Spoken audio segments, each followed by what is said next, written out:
Margaret Hayes sat by the train window, watching the world blur past in shades of brown and green. Her hands shook as she held the crumpled train ticket, Cedar Junction, wherever that was. She had never heard of the place before 3 days ago, when she stood at the ticket counter with $17 and asked for the farthest destination her money could buy. The conductor's voice crackled over the speaker. Next stop, Cedar Junction. Final stop, Cedar Junction. Margaret's heart pounded. This was it. The end of the line, literally and figuratively. She pulled her cardigan tighter around her shoulders, wincing as the fabric brushed against her sore ribs. The bruises were hidden beneath her long-sleeved dress, but they served as a constant reminder of why she was on this train heading nowhere.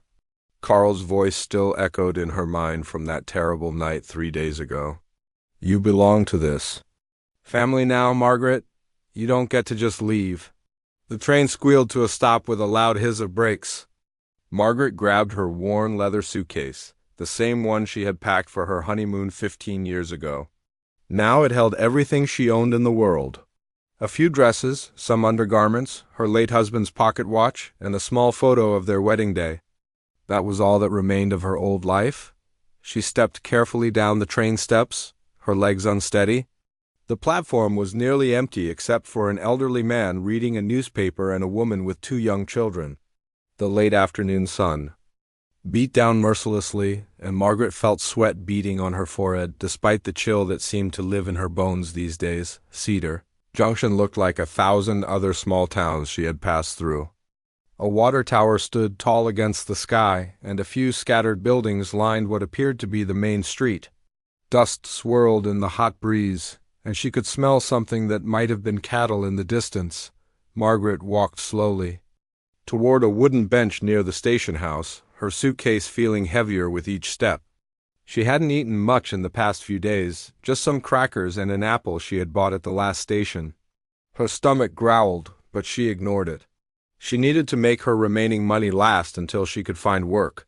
Sitting on the bench, she tried to think clearly. What was she supposed to do now? She had no plan beyond getting as far away as possible. No job prospects, no friends or family who could help, and no idea how to start over at 42 years old. The weight of her situation hit her like a physical blow. Just 6 months ago, she had been Margaret Hayes' wife of Robert Hayes, living in their small but comfortable home on Maple Street. She had her garden, her church group, and her quiet routine. Robert worked at the grain elevator, and while they weren't rich, they were happy. They had talked about maybe taking a trip to see the ocean someday. Then Robert's heart gave out on a Tuesday morning while he was drinking his coffee. One minute he was telling her about his plans to fix the back porch, and the next he was gone. The doctor said it was quick, that he didn't suffer. Margaret supposed that was meant to be a comfort, but it just made her feel more alone. The funeral had been small. Robert's brother Carl came from 2 states away, wearing a black suit that was too tight and an expression that made Margaret uncomfortable. He stayed for the service and then kept staying. First it was just to help with arrangements, he said. Then to help Margaret figure out her finances. Then to help her with the house repairs that Robert had been planning to do, but Carl's help came with conditions. He started making decisions without asking her. He went through Robert's things, claiming anything valuable as family heirlooms. He invited his friends over for poker games, leaving beer bottles and cigarette butts all over Margaret's clean house. When she protested, he reminded her that Robert had left debts, that she couldn't afford to keep the house anyway, that she should be grateful for family looking out for her. The night she decided to leave, Carl had been drinking. He cornered her in the kitchen while she was washing dishes, pressing her against the counter. His breath was hot and sour against her neck as he whispered things that made her skin crawl. When she tried to push him away, he grabbed her wrists. Hard enough to leave marks. "Your family now," he had said, his voice slurred but his grip steady. "And family takes care of family. You understand me, Margaret?" She understood perfectly. That's when she knew she had to run. Now, sitting on this bench in the middle of nowhere, Margaret wondered if she had made the right choice, at least back home. She had a roof over her head, even if it came with conditions she couldn't accept. Here she had nothing but the clothes on her back and a few dollars in her purse, The sun was getting lower, and she realized she would need to find somewhere to stay the night. But first she needed to rest. Her ribs ached with every breath, and her head felt light. She hadn't slept well in weeks, always listening for Carl's footsteps in the hallway, always ready to lock her bedroom door. Margaret closed her eyes and tried to take a deep breath. The hot air felt thick in her lungs, and the world seemed to tilt slightly. She gripped the edge of the bench, but her hands were so sweaty they slipped. A wave of dizziness washed over her, followed by a strange floating sensation. She tried to stand, thinking maybe she just needed to walk around a bit, but her legs felt like water. The suitcase fell from her hand, hitting the platform with a dull thud. She reached for it, but the simple movement sent her world spinning. Margaret felt herself falling, but it seemed to take forever. The dusty platform rushed up to meet her, and she could hear her own heartbeat loud in her ears. Somewhere far away, she heard a man's voice calling out, but it sounded like he was underwater. As consciousness slipped away. Her last thought was that she had come so far just to end up collapsed on a train platform in the middle of nowhere. Maybe Carl was right. Maybe she really was nothing without family to take care of her. Maybe she was foolish to think she could make it on her own. The dust of Cedar Junction settled around her still form as the late afternoon sun painted everything in shades of gold and amber. Her worn suitcase lay open beside her, spilling its meager contents onto the platform like the scattered pieces of a life that had fallen apart. But sometimes, when we think we've reached the end of our story, we're really just at the beginning of a new chapter we never could have imagined. Tom Brennan had been in town for less than 20 minutes when he saw the woman fall. He was loading bags of feed into his truck when he heard the thud and looked up to see her collapse near the station bench. Her worn suitcase hit the platform and popped open, scattering clothes and personal items across the dusty ground. For a moment, Tom stood frozen. He wasn't the kind of man who rushed into situations involving strangers, especially women. Living alone on his ranch for the past 5 years had made him cautious around people, particularly those who looked like they might be running from trouble. And this woman definitely looked like trouble was following her. But as he watched her, lying motionless on the platform, something in his chest twisted. She reminded him of an injured bird he'd found in his barn last spring, small, broken, and trying so hard to survive that it hurt to look at. Tom set down the feed sack he was holding and walked over slowly. The woman was conscious, but barely. Her eyes were open, staring up at the sky with a confused expression. She was probably in her early 40s, with brown hair that had escaped from a neat bun and clothes that looked like they'd been slept in. "Ma'am?" Tom knelt down beside her, keeping his voice gentle. "Are you all right?" The woman's eyes found his face, and Tom saw something there that made his heart sink. Fear, pure, bone-deep fear that made her whole body tense up, even though she could barely move. "Don't," she whispered, trying to push herself up on her elbows. "I'm fine. I just need to ... She tried to sit up and immediately went pale. Tom could see she was about to pass out again. "Easy there," he said, holding up his hands to show he meant no harm. "You took a pretty hard fall. Let me help you." "No."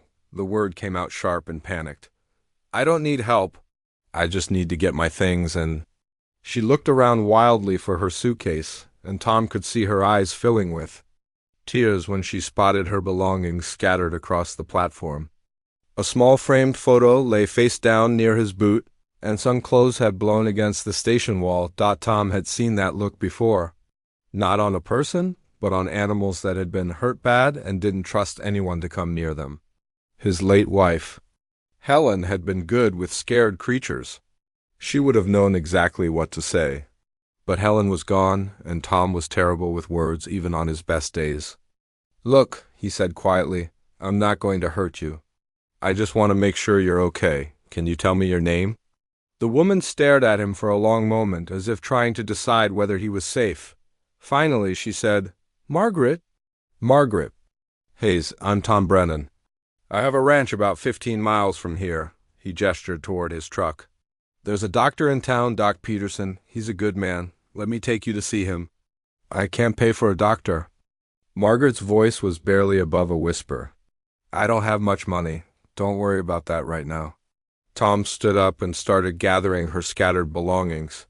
He picked up the photo carefully. It showed a younger Margaret in a wedding dress, smiling next to a man in a suit. Both of them looked so happy it made Tom's chest tight. As he collected her things, Tom noticed details that told a story he didn't want to think about. The way Margaret flinched when he moved too quickly. The long sleeves on a day hot enough to melt asphalt. The way she kept looking over her shoulder like she expected someone to appear. Where were you heading? He asked, closing her suitcase and setting it upright. I don't know. Margaret had managed to sit up, but she was swaying slightly. This was as far as my money would take me. Tom felt something twist in his stomach. He'd been in Cedar Junction. When the afternoon train came through plenty of times. Most people getting off here were visiting family or had business in town. Nobody ended up in Cedar Junction by accident unless they were running from something. When's the last time you ate? He asked. Margaret thought for a moment. Yesterday, I think. Maybe the day before. That explained the fainting. Tom made a decision that surprised even him. Come on, let's get you to Doc Peterson and then we'll figure out what to do next. I told you I can't pay, and I told you not to worry about that. Tom's voice was firmer now. Can you stand? Margaret nodded and tried to get to her feet, but her legs gave out immediately. Without thinking, Tom caught her before she could fall again. She was lighter than he expected, and he could feel her trembling. I'm going to carry you to my truck, he said. Is that okay? Margaret looked at him with those scared eyes again. But this time something else was there too, exhaustion. The kind of bone-deep tiredness that comes from running too far with nowhere to go. Okay, she whispered. Tom lifted her carefully, the way he might handle a newborn calf. Margaret went rigid in his arms at first, but when he didn't do anything except walk toward his truck, she relaxed slightly. He could feel her ribs through the thin fabric of her dress, and he wondered how long it had been since she'd had a proper meal. He set her gently in the passenger seat and went back for her suitcase. As he loaded it into the truck bed, he caught sight of Margaret through the windshield. She was staring at her hands, which were shaking in her lap. There were faint marks around her wrist that looked like finger bruises. Tom had seen enough in his 53 years to recognize the signs. Someone had hurt this woman, and recently. The thought made him angry in a way he hadn't felt since Helen died. He took a deep breath and climbed into the driver's seat. Doc Peterson's clinic was only a few blocks away, but the ride felt longer. Margaret sat pressed against the passenger door, as far from Tom as she could get. She kept glancing at him nervously, like she was trying to figure out if he was going to hurt her too. I've lived in Cedar Junction my whole life, Tom said, trying to fill the silence. It's not much of a town, but people here are good. Doc Peterson delivered half the babies in the county, including me.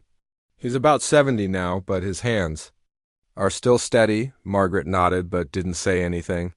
Tom parked in front of the clinic and came around to help her out of the truck.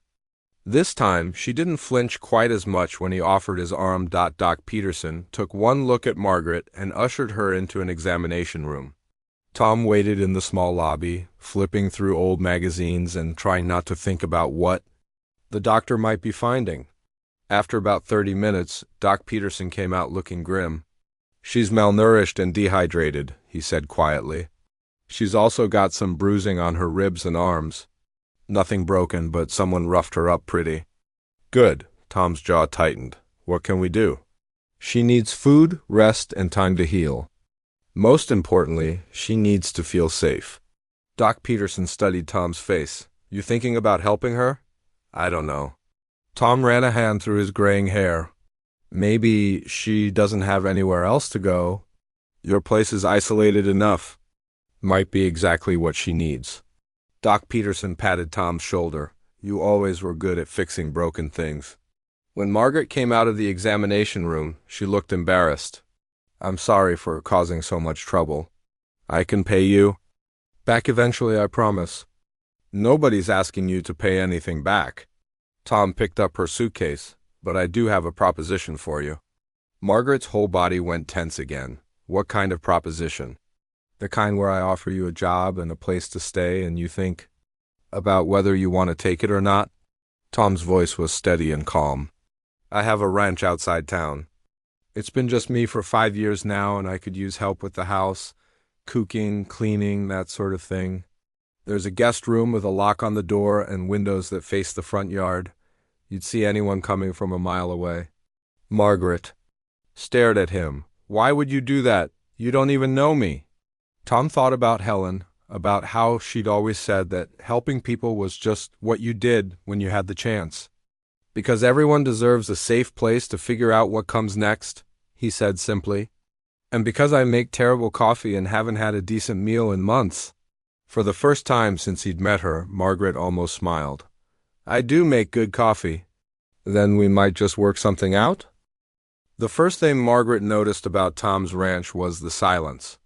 Not the heavy, threatening silence she'd grown used to back home, but a peaceful quiet that seemed to wrap around her like a warm blanket.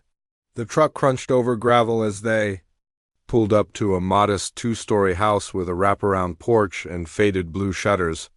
It's not much to look at, Tom said, turning off the engine, but it's solid. Built it myself about 20 years ago. Margaret stepped out of the truck and looked around. Rolling hills stretched in every direction, dotted with cattle that looked like small brown specks in the distance. The air smelled clean, nothing like the dusty, anxious smell of the town she'd left behind. For the first time in months, she felt like she could breathe properly.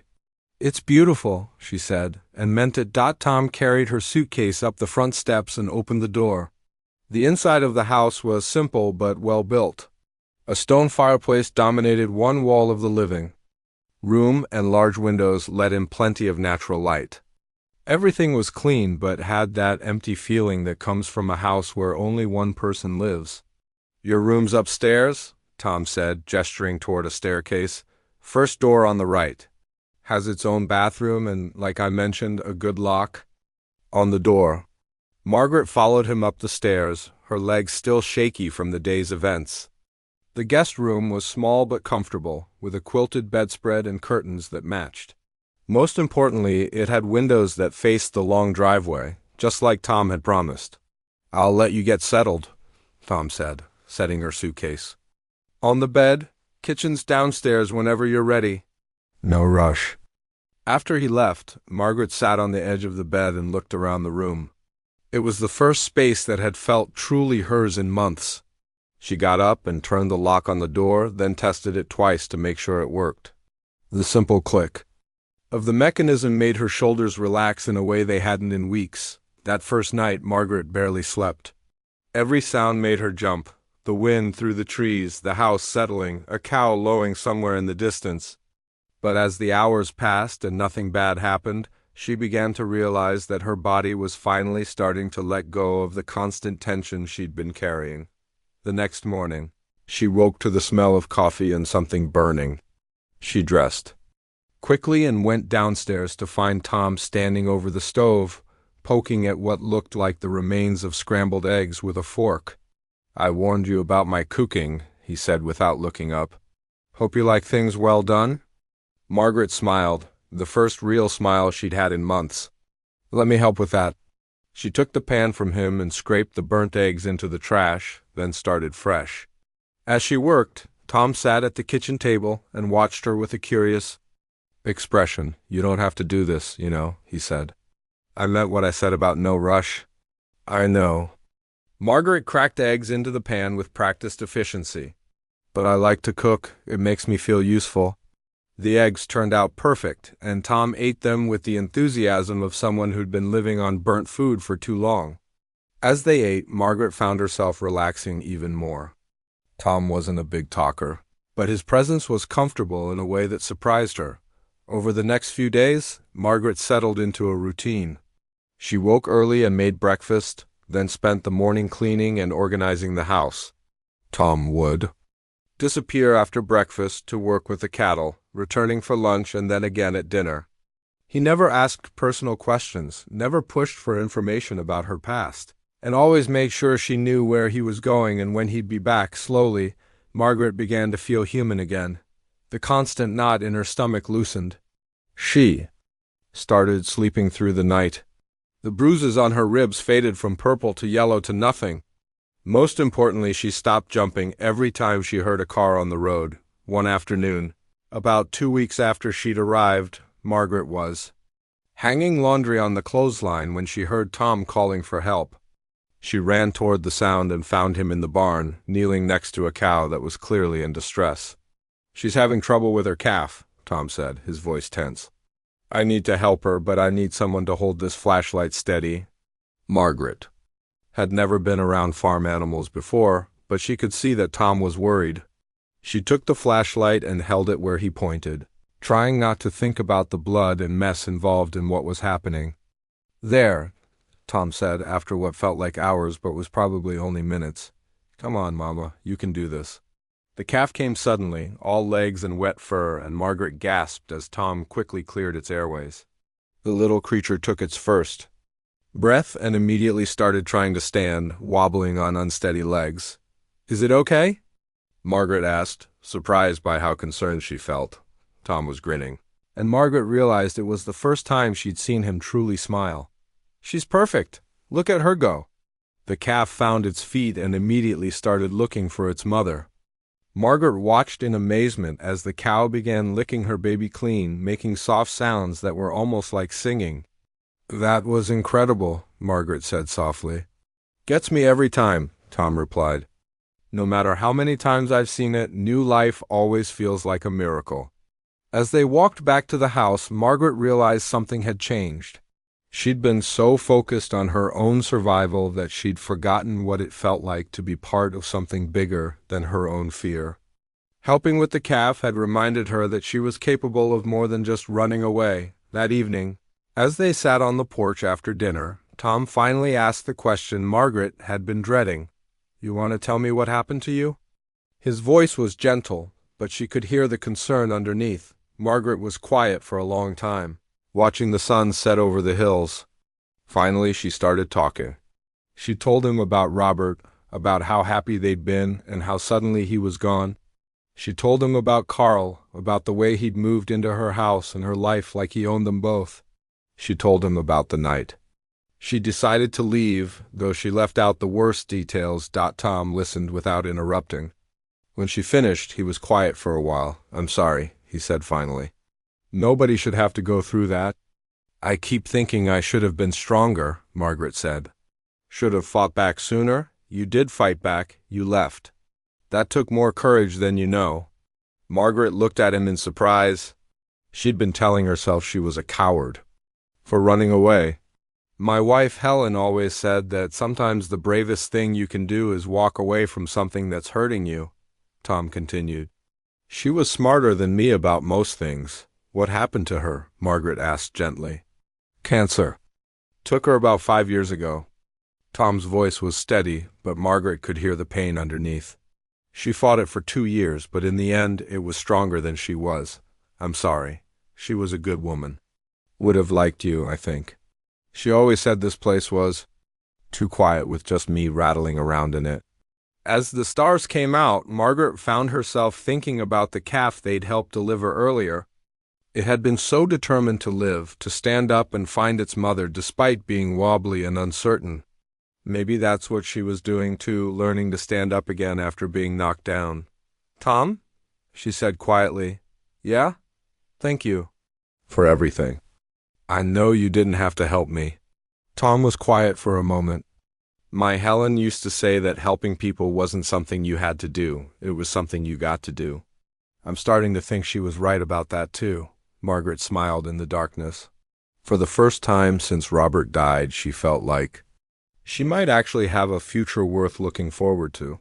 It was a small feeling, fragile as a newborn calf, but it was there. And like that calf, she was determined to make it grow stronger. Margaret woke up that morning feeling different. The autumn air was crisp and clean, and for the first time in months, she had slept through the night without a single nightmare. She stretched in bed, marveling at how her body no longer ached with constant tension. The bruises were completely gone now, and she had gained back the weight she'd lost during those terrible weeks before she left home. Downstairs, Tom was already in the kitchen, but instead of his usual burned breakfast attempts, he was just drinking coffee and reading a farming magazine. "Morning," he said, looking up with a smile that had become more common over the past few weeks. Thought I'd wait for the expert to handle breakfast today. Margaret laughed. Smart man. I was starting to worry about your stomach lining. As she cooked eggs and bacon, Margaret caught herself humming. She couldn't remember the last time she'd done that. The kitchen felt warm and welcoming, filled with the morning light streaming through the windows. She'd hung new curtains last week, cheerful yellow ones that Tom had let her pick out in town. What's on the schedule today? She asked, setting a plate in front of him. Thought I'd check the fences in the north pasture. Want to come along? You've been getting pretty good with the horses. Margaret's heart skipped a little. A month ago, she would have been terrified to get on a horse. But Tom had been patient, teaching her slowly, and she discovered she actually enjoyed riding. There was something freeing about being on horseback. Looking out over the vast landscape with nothing but sky and grass stretching to the horizon. I'd like that, she said. They rode out after breakfast, their horses moving at an easy pace through the golden autumn grass. Margaret had learned to read the land the way Tom did, noticing which areas needed attention, where the cattle liked to graze, how the weather patterns moved across the valley. It was like learning a completely new language, but one that felt natural to her. You're getting comfortable out here, Tom observed as they stopped to fix a loose fence post. I never thought I would be, Margaret admitted, holding the post steady while Tom hammered. I was always a town person. But there's something about this place that makes me feel... She paused, searching for the right words. Safe? Tom suggested. More than that. Like I belong somewhere again? Tom stopped hammering and looked at her. Over the past few weeks, their conversations had gotten deeper, more personal. Margaret had told him more about her life with Robert, about her fears and hopes. Tom had shared stories about Helen, about building the ranch, about the loneliness that had consumed him after his wife died. You do belong here, he said quietly. This place has been more alive since you came. I'd forgotten what it felt like to have someone to share it with. Margaret felt a warmth spread through her chest that had nothing to do with the autumn sun. She was starting to recognize the feeling. It was happiness, pure and simple. She'd thought she might never feel it again. They finished the fence work and were heading back to the house, when Margaret noticed a car coming up the long driveway. Her entire body went cold. The car was unfamiliar, but something about it made. Every alarm bell in her head started ringing. Expecting someone? Tom asked, noticing her sudden tension. No, Margaret whispered. Tom, I think we should go back to the house, now. They pushed the horses harder than usual, and Margaret's heart was pounding by the time they reached the barn. The car had parked in front of the house, a dusty sedan with out-of-state plates. Margaret's worst fears were confirmed when she saw the man getting out of the driver's seat. Carl looked exactly the same as he had the night she left. Same crook smile, same way of moving like he owned whatever space he was in. He was wearing a suit that was too expensive for his job, and he carried a briefcase that looked official and threatening. Margaret! He called out when he saw her. There you are. I've been looking all over for you. Margaret's hands were shaking as she dismounted her horse. Tom was beside her immediately, and she felt grateful for his steady presence. Carl, she managed to say, how did you find me? Wasn't easy, Carl said, walking toward them with that predatory smile. But family's important, you know? When family goes missing, you don't just give up. Tom stepped slightly in front of Margaret, and she noticed his posture had changed. He looked bigger somehow, more dangerous. I'm Tom Brennan. This is my ranch. What's your business here? Carl's smile didn't waver, but his eyes got cold. I'm Carl Hayes, Margaret's brother-in-law. I'm here on legal business. He opened his briefcase and pulled out a stack of papers. See, when my brother Robert died, he left some debts. And some property.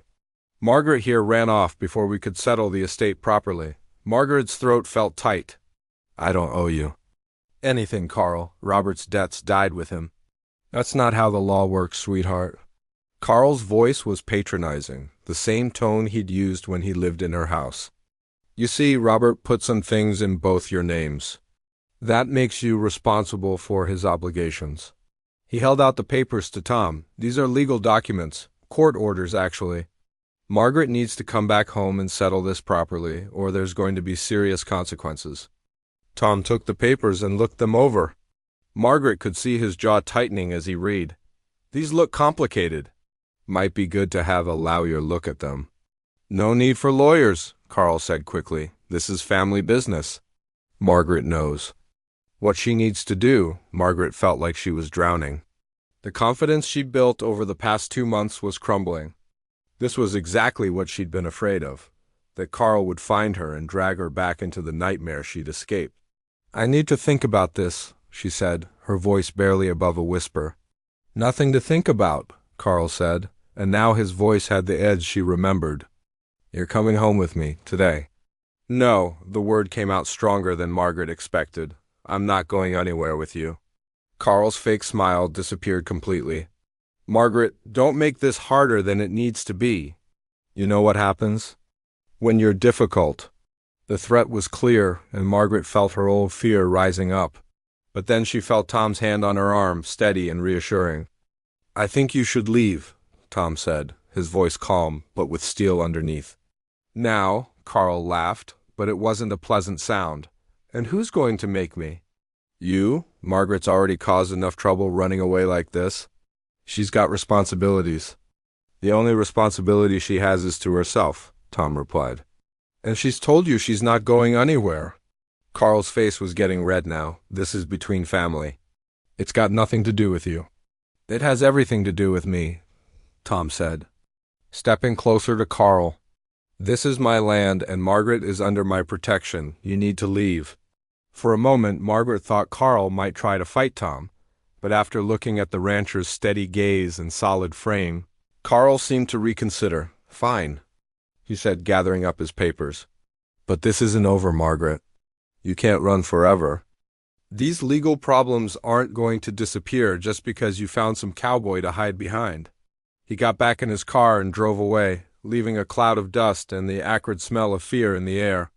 Margaret stood frozen until the car disappeared. Over the hill, then felt her legs give out. Tom caught her before she could fall. He's right, she whispered. I can't run forever. What if those papers are real? What if I really do owe money? What if he comes back with police? Tom helped her to the porch and sat her down. Hey, look at me. Those papers might be real, but that doesn't mean they're legitimate. Carl's a bully and bullies like to use official-looking papers to scare people. But what if, no what ifs, Tom said firmly. Tomorrow we're going to town to see a lawyer. A real lawyer who can tell us what those papers actually mean. And if, Carl comes back, he'll have to deal with me. Margaret looked at Tom's determined face and felt some of her panic subside. For the first time since Carl arrived, she remembered that she wasn't alone anymore. She had someone who was willing to stand with her, to fight for her. Why are you doing this? She asked. Why are you willing to get involved in my mess? Tom was quiet for a moment, looking out over the ranch that had become her sanctuary. Because this is what you do when you care about someone. You stand up for them, you don't let bullies win. Margaret felt tears in her eyes, but for the first time in a long time, they weren't tears of fear. They were tears of gratitude for this unexpected man who had given her not just a place to stay, but a reason to keep fighting. Margaret barely slept that night. Every sound outside made her jump, expecting to see Carl's car pulling up the driveway again. She kept the curtains closed and checked the lock on her door 3 times before finally lying down. When morning came, she felt exhausted and shaky, like all the progress she'd made was slipping away. Tom was already dressed and waiting when she came downstairs. Ready to go see that lawyer? He asked gently. Margaret nodded, though her stomach was in knots. What if Carl was right? What if I really do owe money? What if those papers mean I have to go back? Then we'll deal with it, Tom said simply. But not alone. We're in this together now. The drive to town felt longer than usual. Margaret stared out the window at the familiar landscape, wondering if this might be one of the last times she'd see it. The thought made her chest tight with grief. She'd found something precious here, peace, purpose, and maybe even love, and Carl was threatening to take it all away. The lawyer's office was in a small building on Main Street. William Henderson was an older man with kind eyes and a gentle manner that reminded Margaret of her father. Tom had known him for years, and Margaret could tell he trusted him completely. Henderson read through Carl's papers carefully, occasionally making notes or asking questions. Margaret held her breath, waiting for him to confirm her worst fears. "Well," Henderson said finally, setting the papers down, "these documents are real, but they're not worth the paper they're printed on." Margaret felt like she could breathe. "Again, what do you mean?" "Your brother-in-law has been creative with the truth," Henderson explained. "Yes, there are some debts listed here, but they're either already settled or they were solely your husband's responsibility. When someone dies, their spouse isn't automatically responsible for all their debts, especially ones taken out without their knowledge or consent." He pointed to several items on the papers. "This loan here? It was for business equipment, and it was paid off 2 years ago, this credit card debt. It's been discharged, and this supposed mortgage on your house? Complete fiction. Your house was paid off when your husband died."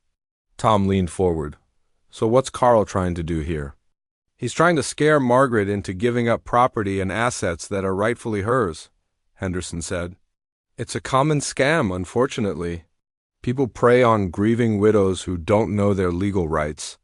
Margaret felt anger rising in her chest. Not fear this time, but genuine fury. "He was stealing from me. All those times he said he was helping, he was actually trying to steal everything Robert left me." "That's exactly what he was doing," Henderson confirmed. "And if you'd gone back with him, he probably would have succeeded.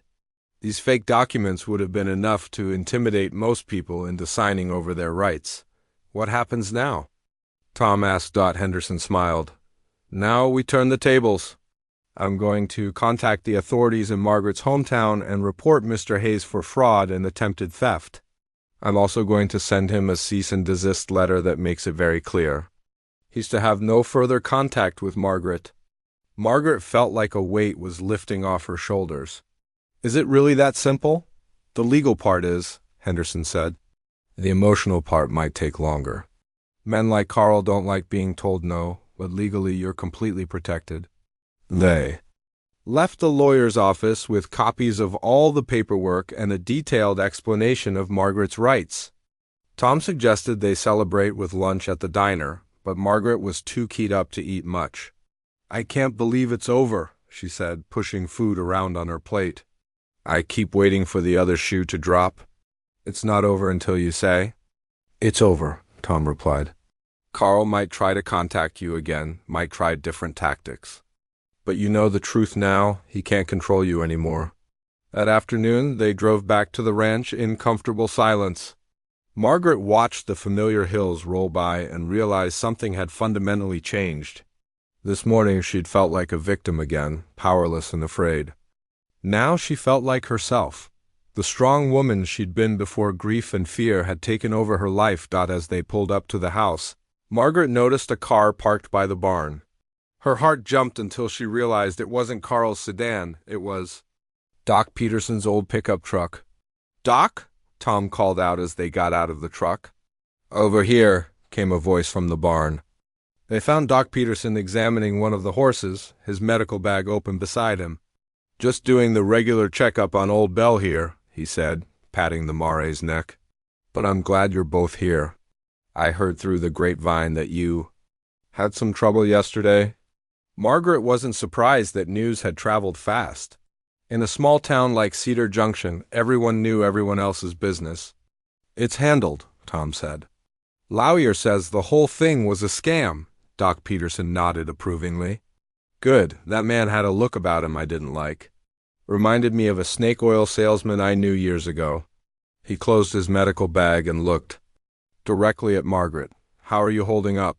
"Better than I expected," Margaret said honestly. "Angry, mostly. I can't believe I let him scare me for so long." "Fear makes us do things we wouldn't normally do," Doc Peterson said kindly. "But you found your way out of it. That takes courage." As the doctor drove away, Margaret and Tom walked back to the house. The sun was setting, painting the sky in shades of pink and gold. Margaret had seen dozens of sunsets from this porch over the past few months, but this one felt different. This one felt like a new beginning. "Tom," she said as they sat on the porch steps, "I need to tell you something." He looked at her with concern. "What's wrong?" "Nothing's wrong. That's just it." Margaret took a deep breath. "I've been thinking about what happens next. Now that Carl's not a threat anymore, I could go anywhere. I could go back home, sell the house, start over somewhere else." Tom's face went carefully neutral, but Margaret could see the tension in his shoulders. "You could," he said quietly. "Is that what you want to do?" "No," Margaret said simply. "What I want is to stay here. Not as your housekeeper, but as your partner, in every way that matters." Tom turned to look at her fully, and Margaret could see hope and love and uncertainty all mixed together in his expression. "Margaret, are you sure? You've been through a lot? Maybe you should take some time to think about—" "I've had months to think about it," Margaret interrupted. "I know the difference between running away and choosing to stay. I'm choosing to stay, Tom. I'm choosing you." Tom reached for her hand, his calloused fingers gentle against hers. "I've been hoping you'd say that for weeks now, but I didn't want to pressure you. You never pressured me. You gave me space to heal, to find my strength again. You showed me what it means to be truly cared for," Margaret smiled. "Helen was right, you know. This place is too quiet with just one person in it." "So what are you saying?" Tom asked, though his smile suggested he already knew. "I'm saying that if you'll have me, I'd like to make this my home, really my home, forever." Tom's answer was a kiss that tasted like coffee and hope and new beginnings. When they broke apart, Margaret could see tears in his eyes. "I love you," he said simply. "I didn't think I'd ever say those words to anyone again. I love you too," Margaret replied. "And I never thought I'd feel safe enough to mean them." 3. Months later, on a crisp December morning, Margaret became Margaret Brennan in a simple ceremony in the ranch house living room. Doc Peterson served as their witness, and Margaret wore a blue dress that brought out her eyes. There was no big celebration, no fancy reception, just two people who had found each other when they needed it most, promising to build a life together. They danced to music from Tom's old radio. Margaret thought about the broken woman who had collapsed at the train station just months before. That woman had thought her life was over, that she had nothing left to give or receive. She'd been wrong. Sometimes the end of one story is just the beginning of a better one. Outside the window, snow was beginning to fall over the ranch that was now truly her home. Margaret had learned that courage wasn't about never being afraid. It was about finding people worth being brave for, and letting them be brave for you in return.